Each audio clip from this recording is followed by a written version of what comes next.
I've been dragging my feet saying I'm going to turn this into an audiobook, and I think it's because I know everything that goes into it and the mountain it's going to be to climb.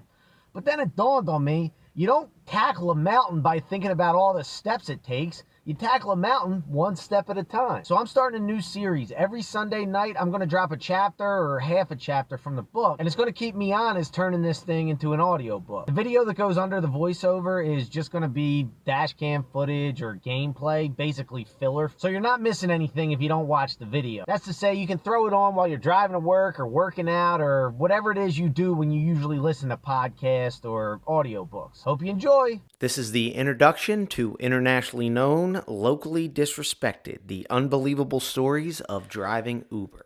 I am an Uber driver, and I'm not as dumb as you think I am.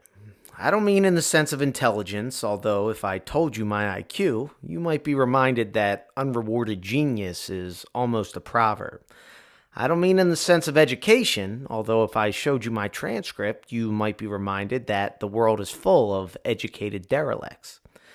And I don't mean in the sense of trivial facts and knowledge, although it should be noted that I have come away victorious not once, not twice, but thrice at my local bar's trivia night. And it would have been more, too, if it wasn't for that stupid round where you had to name TV show theme songs. Now, I've learned the hard way what people assume about Uber drivers, so I figured it's a low bar to begin with. But when I say I'm smarter than you think, I mean, I have one hell of a perspective on the human condition, a perspective I am all but certain is broader than most. At this point, you very well may be thinking, this guy is a pompous asshole with delusions of grandeur he cooked up during all the idle time he has at his low-class job. If he was so smart, he wouldn't be a fucking Uber driver. The sentiment of that last sentence, in some shape or form, has been expressed to me by my Uber riders and strangers who ask what I do for a living, and even by friends and family at times, typically when passions are high and they're trying to cut deep, as friends and family do. So forgive me for such a brash introduction, but it has been my experience that if I don't assert my qualifications, people tend to associate my status as an Uber driver with my intelligence, value, and potential. I'm not going to claim I grew up poor, especially after what I've seen driving Uber in Philadelphia. I've come across destitution in my own city that most people don't even know exists. By America's standards, I grew up very middle class, but unlike the typical middle class standard of keeping up with the Joneses, I grew up with parents that believed frugality was next to godliness. They worked for every red cent they had and wanted to instill in me the same values. I think I was the only kid on the high school football team that had to buy his own cleats. On a very related note, I was also the only kid on the high school football team with the cheap rubber cleats instead of the screw-ins. I lost my starting position the first game that it rained. Point is, I grew up with the mindset that you do what it takes to handle your responsibility. In the household that I grew up in, the only judgment on the janitor was that he was doing the right thing. As embarrassing as it is to admit, I had no idea how much stock people put into social status until I became an Uber driver. Here I was thinking my value as a person was found in things like loyalty or reliability or my status as a 3-time trivia night champion. I didn't know that being an Uber driver would strain and even end relationships with certain friends that looked at it as a step down for me. Crazy thing is, I wasn't even making that much more money at the quote-unquote real job I had left.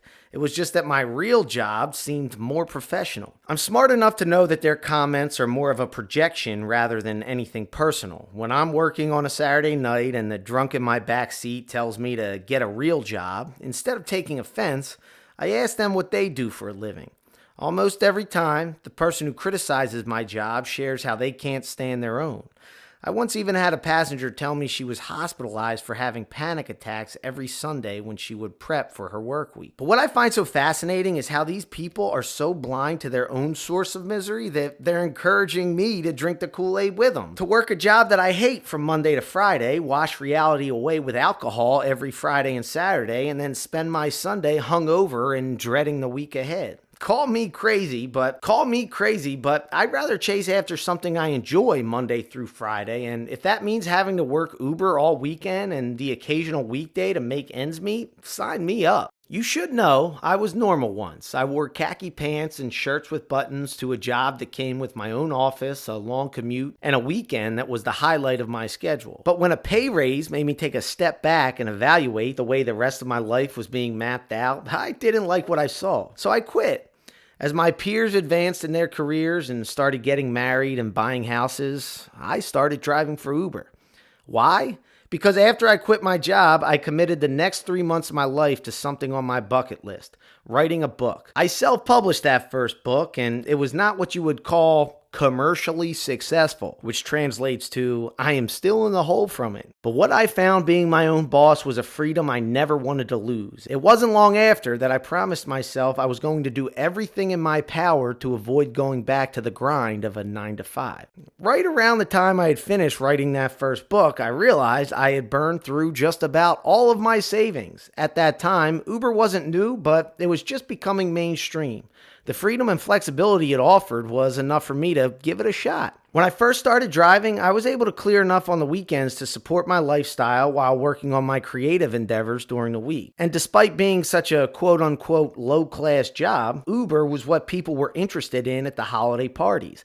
I was the Kerouac with a story to tell, and driving in a city known for its bad attitude and affinity for alcohol, there was never a shortage of material. I can think of no other profession that allows you to interact with people from every socioeconomic status in such a private, intimate, and anonymous environment that naturally encourages strangers to share their truth without judgment or consequence. After all, I'm just an Uber driver. Who cares what I think of them? And if that isn't enough for people to show their true selves, the alcohol usually involved is. Unlike a therapist who only gets clientele constrained to their pay range and learns about their issues in a sober, thought-out retelling on a comfortable couch, I get a glimpse of their real character, raw and in the moment, often as the problem they are dealing with is unfolding, or the wound that needs healing is still fresh. Point is, my experience as an Uber driver has allowed me to break out of the matrix. We live our lives more and more dictated by the design of the platforms we use. Netflix picks the next movie we watch, Spotify cues up the next song we listen to, and TikTok, YouTube, and Instagram feed us media that manipulates our emotions in a way to hold our attention as long as possible.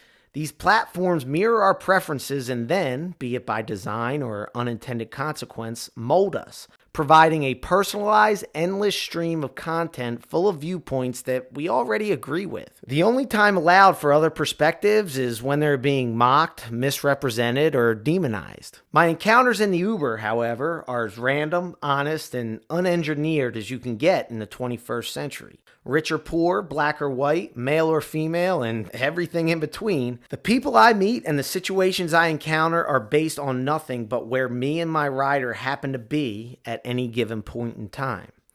It seems like everything I need to know about life I learned from driving Uber, and the following is a compilation of the most impactful rides I have ever given. Some of them are funny, some of them are scary, and some of them have changed the way I look at the world so drastically that I feel obligated to share. After all, the most reoccurring question I get from passengers is, has anything crazy ever happened? Having given over 5,000 rides in a major metropolitan area where the only barrier to entry into my vehicle is a smartphone and $7 to spend, never mind the fact that alcohol is usually involved, the only reasonable answer to that question is, how much time do you have?